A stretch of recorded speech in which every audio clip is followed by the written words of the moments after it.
7h, 10h sur Radio Courtoisie, ligne droite, Maude Koffler. Bonjour Didier. Et bonjour Maude, comment ça va ? Écoutez, on fait comme on peut et vous ? Ouais, ça va bien. Surtout que je vois que les journalistes en France sont pugnaces, combatifs, se lèvent comme un seul homme pour défendre la liberté d'expression. Et ça, vraiment, je dois dire que ça fait chaud au cœur. Hein. Parce qu'on dit toujours les journalistes, ils sont pas solidaires, etc. Non, évidemment, je blague. Je suis... Gabriel Cluzel vient de faire sa chronique sur cette censure incroyable. Enfin, pas si incroyable que ça. J'avais dit dès 2017, avant le premier tour, que si M. Macron d'aventure était élu, nous serions dans le soft fascisme. Donc nous y sommes, tout le monde était tombé dessus. Mais bon, n'en parlons plus. Ce qui est étonnant, vous avez un pouvoir, a besoin de contre-pouvoir. S'il n'y a pas de contre-pouvoir, il avance. Que M. Macron ait un agenda, que M. Deloire, qui ne représente que lui-même et qui est toujours à tendre sa sébile auprès du CAC 40 ou de tous les gouvernants, qui demandent, qui est toujours, c'est comme les gens qui ne donnent pas 1 euro au SDF du coin, mais qui sont contre l'éradication de la faim dans le monde. Lui, il est contre la censure dans le monde entier, mais en France, il faut censurer les médias, parce qu'il faut des médias, je vais dire, il faut des médias macronistes. Parce que si vous pensez hors des clous, si vous êtes de gauche, vous n'êtes pas macroniste. Si vous êtes de droite, vous n'êtes pas macroniste. Si vous êtes Raoult, si vous critiquez les traitements en cours, ou vous avez un tant soit peu un avis différent sur ce qui s'est passé durant le Covid, ce n'est pas bon parce que vous n'êtes pas macroniste. Voilà où nous en sommes. Et moi, ce qui me sidère le plus, c'est le silence des agneaux. Ouais. Mais c'est pas grave, parce que les agneaux, les journalistes, ne comprennent pas qu'en étant censeurs, un jour ils seront censurés, et de toute façon, ils seront très vite remplacés par l'intelligence artificielle. Ni fleurs, ni couronne, des programmes. Eh bien, merci beaucoup Didier Maistre. En tout cas, ici, on n'est pas un média macroniste. C'est l'heure de notre vue de haut avec François Asselineau.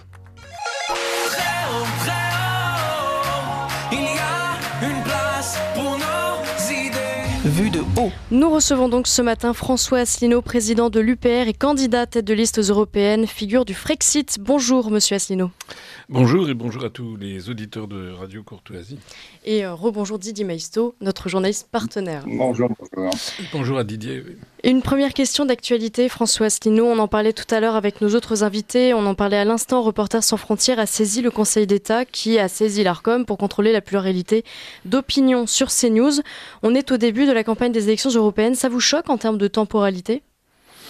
Écoutez, moi je vais vous dire quelque chose, je vais quand même largement nuancer ce que j'ai entendu tout à l'heure. Pourquoi ? D'abord parce que le Conseil d'État a été saisi au sujet de savoir si le CNews agissait conformément au mandat qu'il avait reçu pour pouvoir émettre. Et donc dans ce mandat, il y avait la nécessité d'avoir une pluralité d'opinion. C'est un fait. Donc, est-ce que la pluralité d'opinion est respectée sur CNews ?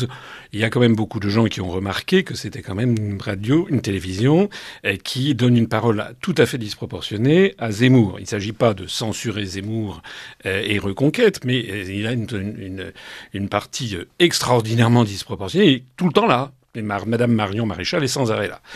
Et j'avoue que j'ai du mal personnellement à voler au secours de CNews, puisque je rappelle quand même que depuis 2 ans, j'ai eu droit à 0 heure, 0 minute et 0 seconde. C'est-à-dire que le candidat du Frexit, je suis actuellement le responsable politique qui fait le plus de vues sur Internet. Notre chaîne de télévision UPR TV va bientôt avoir 94 millions de vues en cumulé. J'ai droit à 0 seconde sur l'ensemble des chaînes de télévision publiques et privées, dont CNews. Les autres, c'est pareil d'ailleurs. Donc moi, je serais davantage convaincu par les plaidoyers de la liberté d'expression de M. Pascal Praud, auquel je lance d'ailleurs ici un appel. Et je demande d'ailleurs à tous les auditeurs d'appeler M. Pascal Praud, par exemple, sur CNews, en disant que c'est très gentil de se battre pour la liberté d'expression, mais ce serait bien aussi qu'il y ait le camp du Frexit qui soit représenté pendant ces élections. Puisque tout à l'heure j'entendais une chronique qui parlait du clivage droite-gauche. Mais pour le clivage droite-gauche, ça n'est plus le bon clivage. C'est vrai, et je suis d'accord avec ce qui a été dit, tous les journaux avaient appelé à voter Macron, ce qui est un scandale, mais tous les journaux et tous les candidats qui ont droit à parler dans tous les médias, sont tous pour l'Europe ou pour une autre Europe. Il n'y en a aucun qui propose ce que je propose depuis 17 ans, qui est de sortir de l'Union européenne, de l'euro et de l'OTAN. Alors, François Asselineau, vous savez, on n'est pas très éloigné, je dirais même que nous sommes très proches sur le sujet. Je déplore comme vous que les candidats souverainistes ou que les personnalités qui défendent, dont je fais partie, le Frexit ou en tout cas le souverainisme, sans prononcer forcément le mot, n'aient pas tellement droit de citer, alors que ces idées, me semble-t-il, sont majoritaires aujourd'hui dans la population française. Et si j'ai dit ce que j'ai dit auparavant, c'est pour défendre un principe, parce qu'effectivement, par principe, on ne peut pas appeler à plus de censure. Et d'ailleurs, aucun média en France ne respecte le cahier des charges tel qu'il a été édicté par le CSA, aujourd'hui Arcom, et j'en sais quelque chose, puisque je suis en procès depuis 13 ans sur ces sujets-là, pour justement, entre autres, ces questions. Le pluralisme, c'est toujours le pluralisme de celui qui a les manettes, vous voyez. Oui, non, mais c'est absolument scandaleux. Je suis d'accord avec vous. Voilà, on est d'accord sur le fait que il faut qu'il y ait du pluralisme, mais le problème, c'est que même ceux qui se prétendent être pour le pluralisme, en fait, ne le veulent pas. Voilà. Parce que je suis désolé, tout à l'heure, je citais que sur UPR TV, on a 94 millions de vues cumulées. Je vous signale, je suis allé regarder, tous les auditeurs peuvent aller le voir. Il y a une chaîne de télévision qui s'appelle Horizon TV, qui est la chaîne de monsieur Édouard Philippe. Ouais. Voilà. Nous avons 437 000 abonnés, 94 millions de vues cumulées. Monsieur Édouard Philippe, il a 1600 abonnés et il a 67 000 vues cumulées. Nous avons 1500 fois plus de personnes, de Français qui regardent notre chaîne de télévision. Et monsieur Édouard Philippe, pourtant, est présenté dans tous les médias comme quasiment le prochain président de la République, comme l'homme politique préféré des Français selon des sondages complètement bidouillés. Et il a droit à des temps d'antenne que nous, j'insiste, Nous avons eu 0 heure, 0 minute et 0 seconde depuis 2 ans. Et nous sommes le seul parti politique qui propose, sans jamais avoir failli depuis 17 ans, la sortie de l'Union européenne. Rien à voir, par exemple, avec M. Dupont-Aignan, qui change d'avis d'ailleurs sans arrêt, qui, aux dernières nouvelles, maintenant, propose un Bruxit, c'est-à-dire sortie de la Commission en restant dans... Enfin bon, bref, c'est du bougla. Donc nous, on veut la sortie de l'Union européenne. Eh bien ça, cette chose-là, ça n'est pas présent. Pareil d'ailleurs sur les chaînes de télévision. J'ai vu d'ailleurs que Madame Rachida Dati a dit qu'il fallait que le service public représente davantage la pluralité des opinions. Donc je viens d'écrire à Madame Dati pour lui demander un entretien, parce que le vrai clivage de notre époque, ça n'est plus entre la droite et la gauche qui sont tous européistes et qui, au bout du compte, font toujours la même politique. On le voit comment Madame Mélanie, encore une fois, a trahi tous ses électeurs puisqu'elle est européiste, elle est obligée de suivre l'agenda européen. Le grand débat de notre époque, qui est en train de s'imposer d'ailleurs en Allemagne, en République tchèque, en Hongrie, en Pologne, en Italie, aux Pays-Bas, etc., c'est oui ou non, est-ce qu'on reste dans cette structure qui s'appelle l'Union européenne ? Eh bien, ce débat-là n'a pas lieu. Il est interdit d'antenne sur toutes les chaînes de radio et de télévision françaises privées ou publiques. Pourquoi, à votre avis ? Ça les effraie ? Pourquoi CNews ne vous invite pas Mais parce qu'il faut... Écoutez, il faudrait demander à M. Bolloré. Il faudrait demander aussi aux responsables. Je sais, nous avons des amis journalistes qui m'ont dit qu'ils ont instruction de... C'est interdit d'inviter Asselineau. C'est comme ça que ça se passe. Voilà. D'ailleurs, la meilleure preuve, c'est que vous m'invitez. Oui. Vous m'invitez, TV Liberté m'invite. Vous avez vu que nous avons la Gestapo, c'est-à-dire, je pense à M. Rudi Reichstadt, vous savez, avec son comment dirais-je, le fact-checker, Conspiracy Watch. Eh bien, il vous a classé, vous, et il a classé TV Liberté dans la complosphère, comme moi d'ailleurs. En revanche, M. Zemmour, M. CNews, etc., eux ne sont pas classés dans la complosphère de Rudi Reichstadt. Pourquoi ? Qu'est-ce qui se passe ? Quel est le critère, au fond, de ces gens qui prétendent dire quelle est la vérité. Le critère, c'est que vous, comme TV Liberté, vous faites partie de ces médias. Je vais vous féliciter d'ailleurs. Vous m'invitez, c'en est la preuve vivante. Vous n'avez pas peur d'inviter quelqu'un qui va au fond des choses et qui prend à bras-le-corps le vrai problème de notre époque, qui est le maintien ou non dans l'Union européenne, dans cette structure supra-fédérale qui est en train de nous entraîner au désastre. d'ailleurs, de plus en plus, moi je fais des salles combles pendant cette campagne. En plus, nous avons énormément de gens qui viennent et qui sont effarés de s'apercevoir qu'on va vers un élargissement à 10 nouveaux États, dont l'Albanie, qui est le lieu de tous les trafics, dont l'Ukraine, qui va détruire notre agriculture. C'est la FNSEA elle-même qui le dit. Donc il y a énormément de Français qui sont extraordinairement inquiets, scandalisés qu'il n'y ait jamais de débat, scandalisés des dizaines de milliards d'euros que l'Union européenne envoie à l'Ukraine pour terminer ensuite dans les poches de Zelensky et de son gang, etc.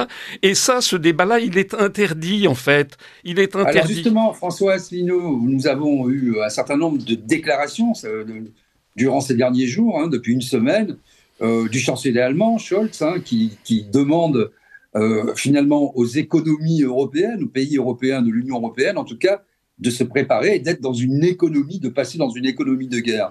Nous avons Ursula von der Leyen, qui appelle, elle, sans arrêt, régulièrement à la guerre.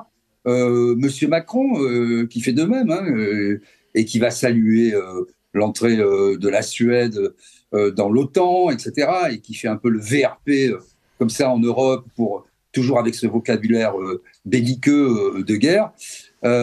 Et puis nous avons aussi Monsieur Breton, qui est dans cette pensée-là de guerre, toujours plus, et qui propage pour le coup des fake news, puisqu'il dit que les industries militaires européennes sont bien plus importantes que la Russie. En réalité, la Russie, tout le monde peut le vérifier, produit plus que les États-Unis et l'Europe combinée, qu'il s'agisse des chars, des missiles, des munitions, des sous-marins, etc. Bon, passons. Quel regard portez-vous sur ces... Est-ce que ça vous alarme? Est-ce que ça vous inquiète? Et selon vous, est-ce qu'on va inéluctablement, dans les mois qui viennent, dans les années qui viennent, vers un conflit majeur, peut-être une troisième guerre mondiale? Alors, je ne veux pas jouer les Cassandres, mais je vous rappelle que dans la tragédie grecque, Cassandre, qui prévoyait des malheurs épouvantables, se révélait être exacte. Ses prévisions étaient exactes. J'ai fait, tout le monde peut aller le vérifier en ligne sur notre site upr.fr ou sur UPR TV. J'ai fait une conférence il y a 10 ans, c'était même en novembre 2013, où j'expliquais que l'Europe nous emmenait vers la guerre. Et donc, depuis 10 ans, j'ai prévu ce qui est en train de se produire, exactement ce qui est en train de se produire. Et moi, je pense qu'on peut être très raisonnablement inquiet parce que nous voyons que nous avons affaire, nous sommes dirigés non pas par des gens qui souhaitent l'intérêt de leur peuple ni de leur nation, nous sommes dirigés par des gens qui ont été catapultés au pouvoir par des artifices médiatiques, ceux dont on parlait d'ailleurs tout à l'heure. Monsieur Macron, il a été formellement élu par les Français, mais en fait, les Français ont été placés sous hypnose à 2 reprises au moment des élections présidentielles. Je rappelle, je l'ai déjà dit 50 fois, qu'en 2017, puisqu'on parlait des temps de parole, monsieur Macron a eu 25% du temps de parole calculé par le CSA, quand moi j'ai eu 0,8%, de telle sorte qu'il y a des gens qui me disent, vous comprenez, monsieur Asselineau, vous avez fait 1%, les Français ne s'intéressent pas à vous.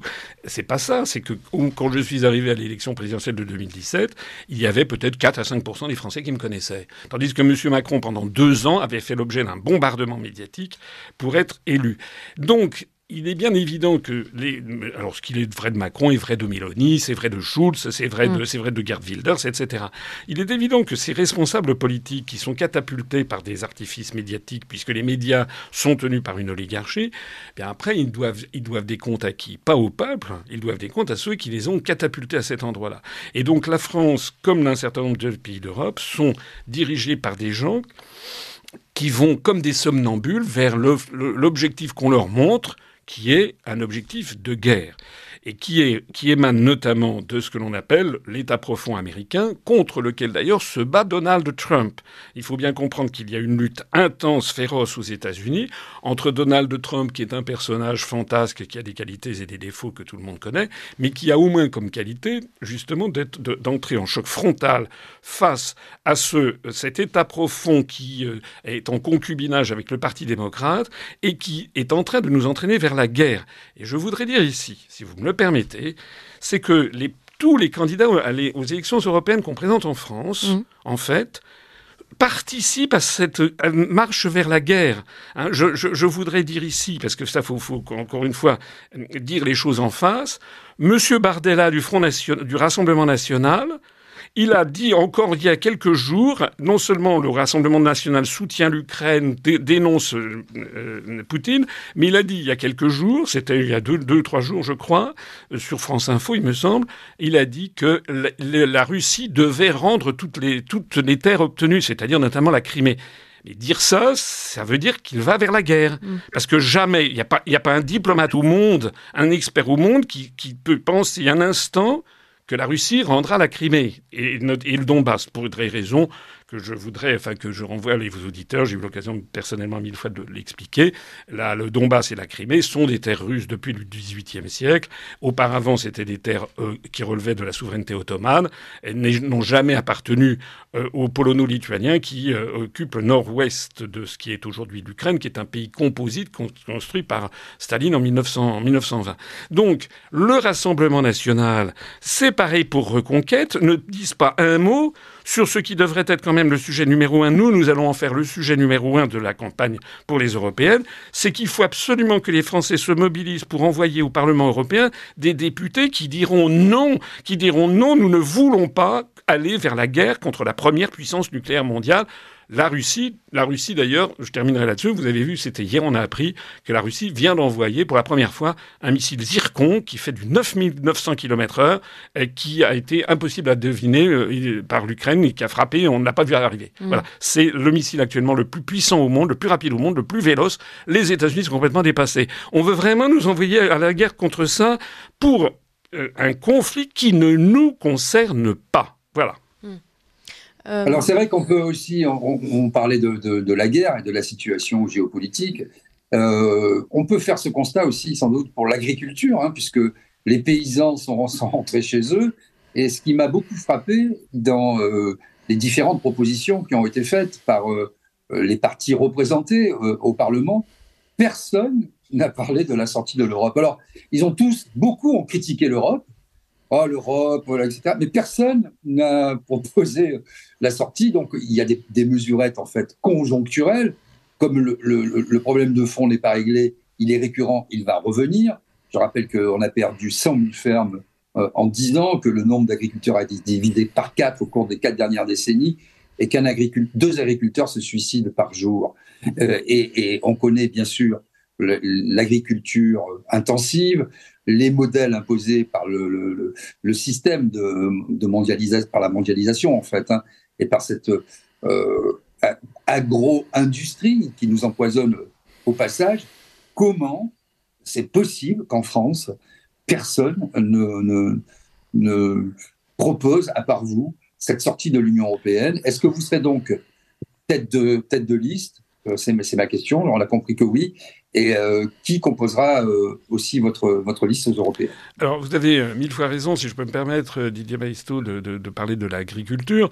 On va reboucler d'ailleurs sur CNews, parce que vous avez vu qu'il y a eu, donc c'était il y a une quinzaine de jours, un agriculteur qui s'appelle Sébastien Béraud, qui est un agriculteur de la Haute-Loire, qui a été invité sur le plateau de CNews. Vous vous rappelez? Il a crevé l'écran, si j'ose dire. Il a fait un nombre de vues absolument extraordinaire. Pourquoi? Parce qu'à un moment, il y a le journaliste qui lui a dit, alors qu'est-ce qu'il faut faire? Et donc il a dit, c'est très simple. 1, il faut destituer Macron. 2, il faut sortir de l'Union européenne. Après, il a dit ça cash. C'est d'ailleurs ce que nous disons nous. C'est notre programme.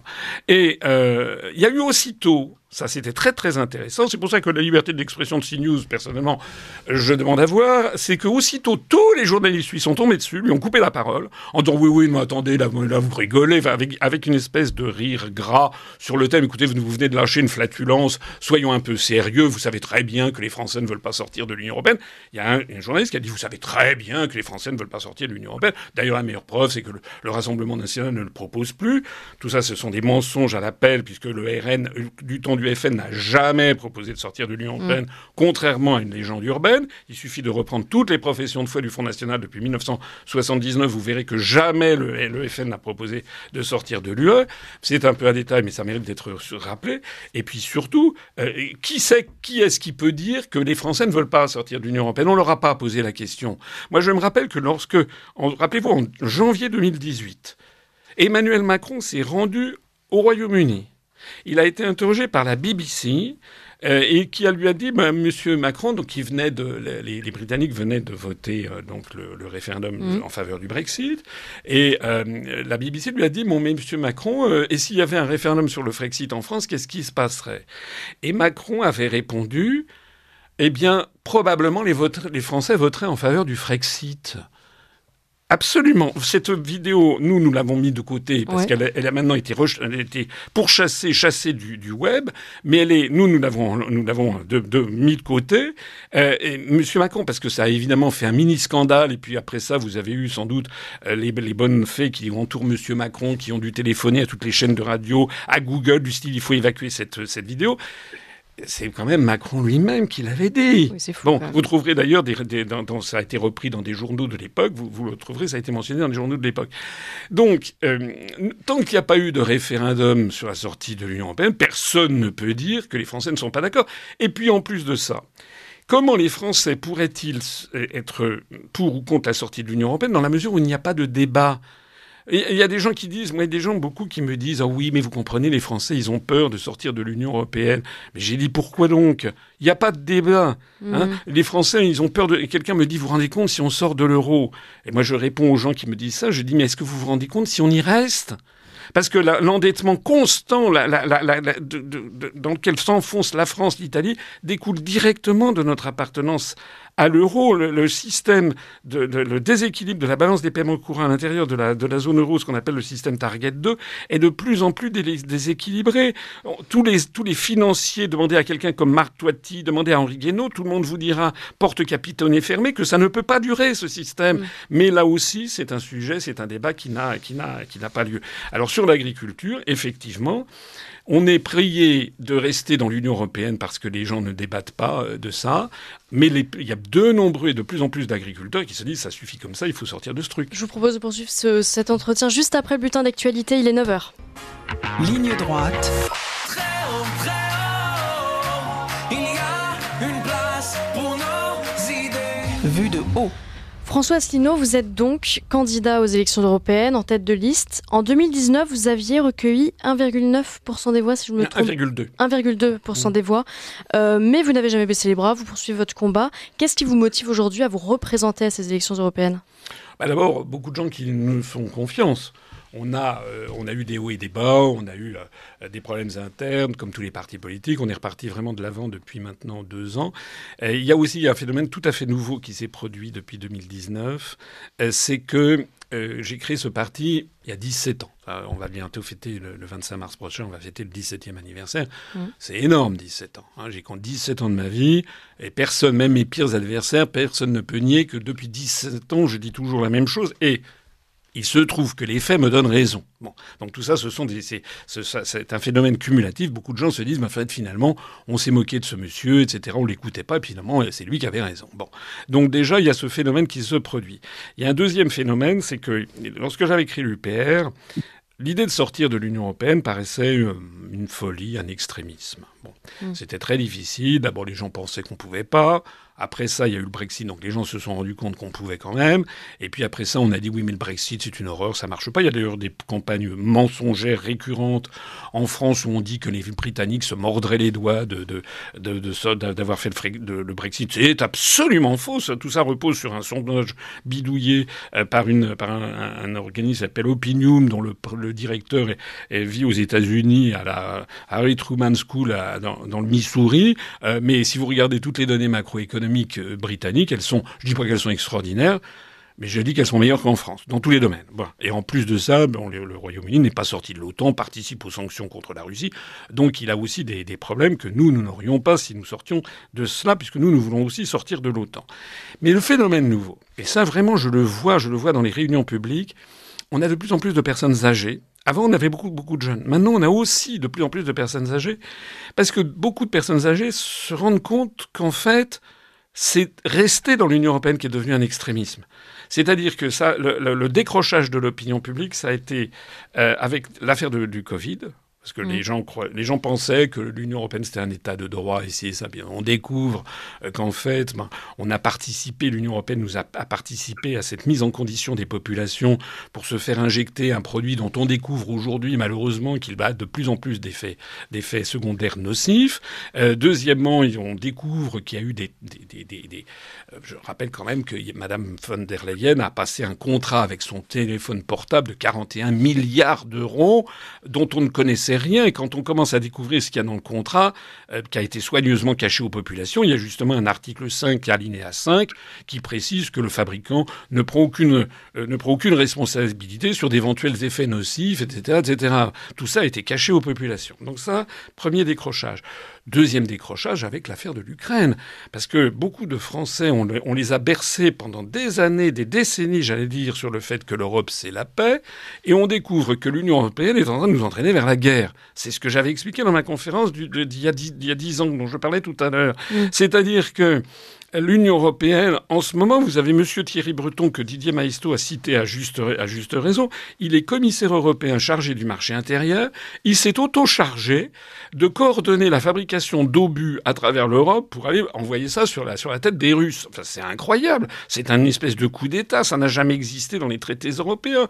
Et donc, de plus en plus, les Français se rendent compte que l'Union européenne, en fait, elle nous entraîne vers la guerre. Bon, c'est le deuxième décrochage. Et puis un troisième décrochage, c'est avec l'élargissement dont je parlais tout à l'heure. C'est-à-dire que les Français...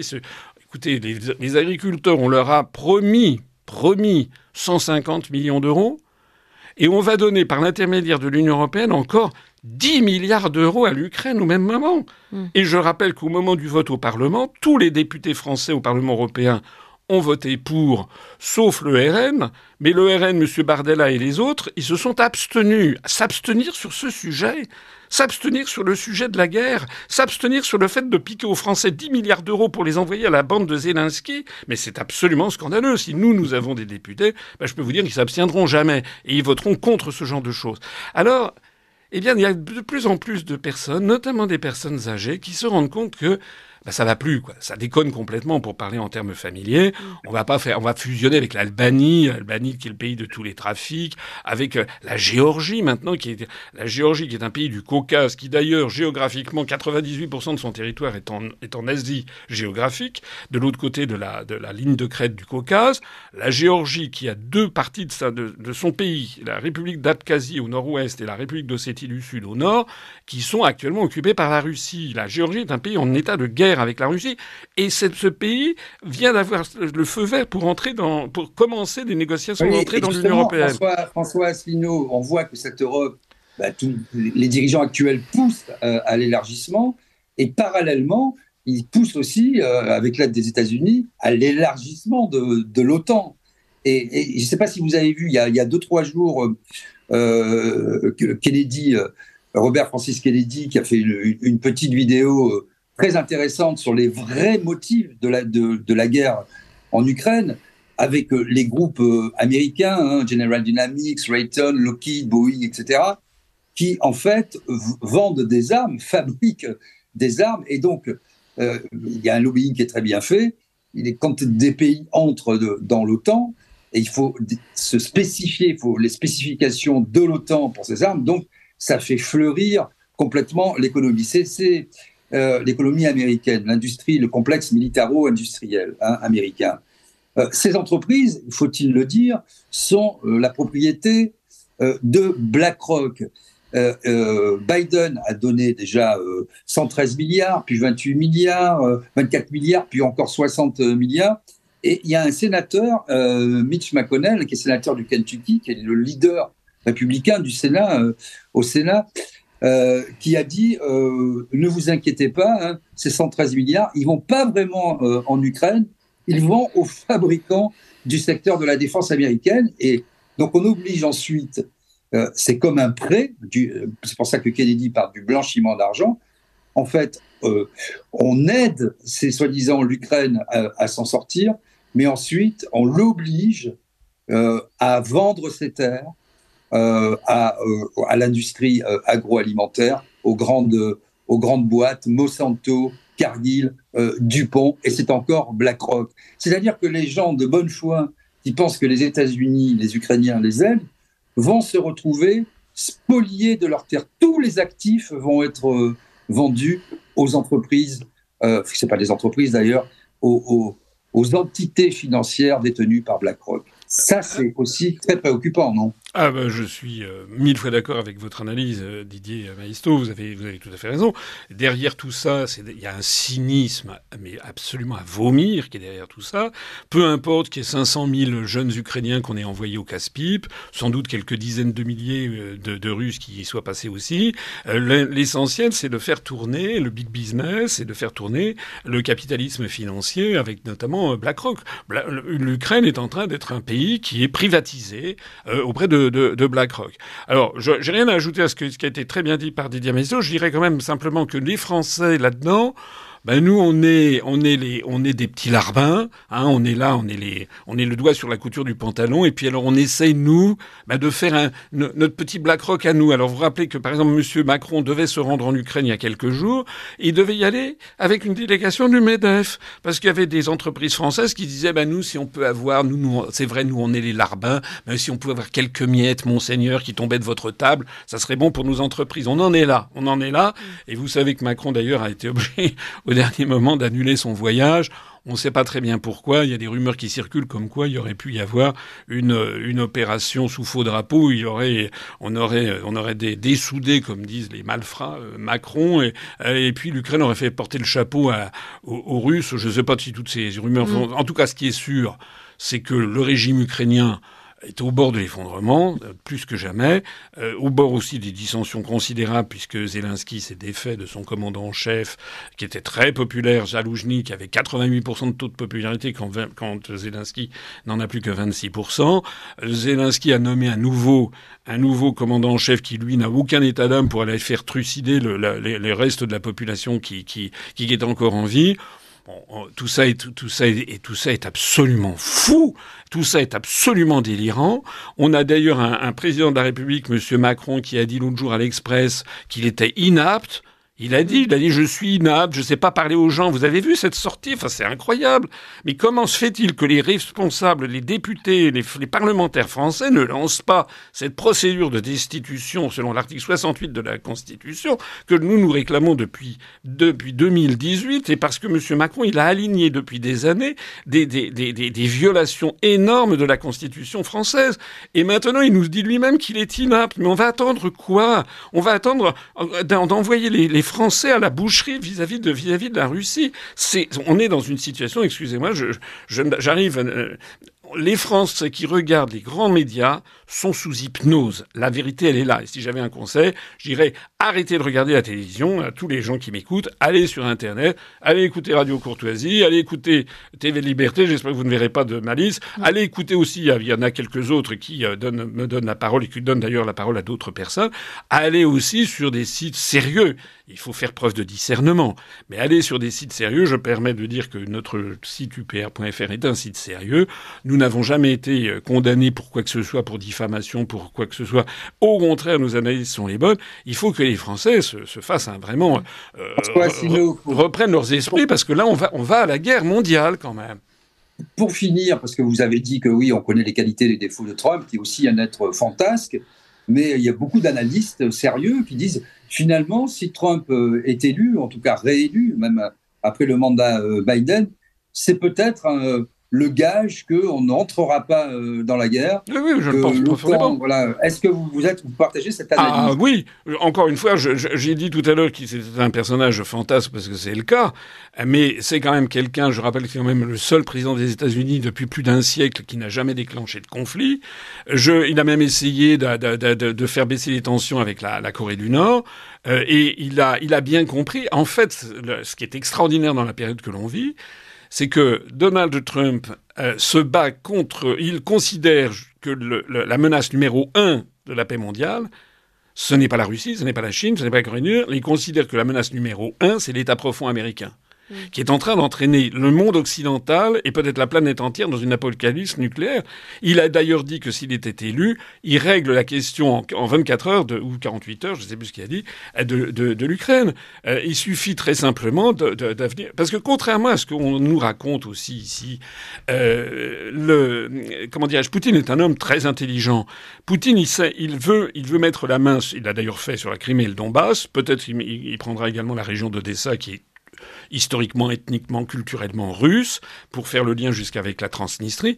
Mais Poutine n'ira pas au-delà. Quand on nous décrit un futur Hitler qui mettra la main sur l'Ukraine, la Pologne, l'Allemagne, mais c'est faux. C'est faux. Il sait très bien. C'est un type qui n'a pas envie d'aller s'enliser et s'embourber dans des zones où il sait qu'il serait rejeté par la population. Pourquoi ça se passe bien en Crimée et dans le Donbass? Parce que c'est une population russophone et russophile, et qui a acclamé la Russie à 80%, peut-être pas 100%, mais à 80% en libérateur. Donc, d'ailleurs, l'entretien qu'il y a eu entre Tucker Carlson et Poutine, dont je note d'ailleurs que ça a atteint 200 millions de vues rien que sur le compte de Tucker Carlson, c'est incroyable.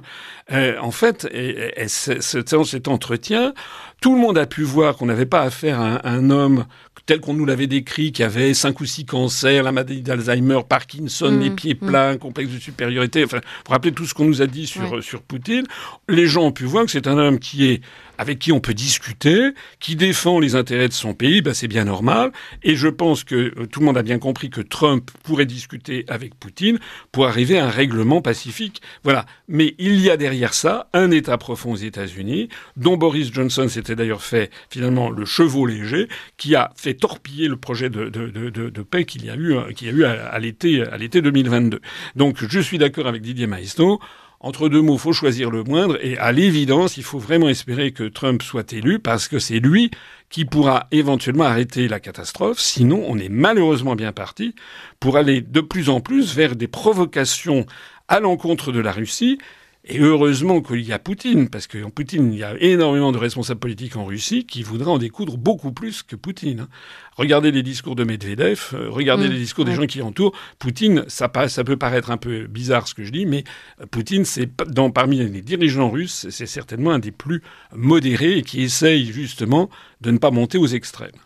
Merci beaucoup François Asselineau. Je rappelle que vous êtes président de l'UPR et candidat tête de liste européenne. Nous suivrons évidemment votre campagne.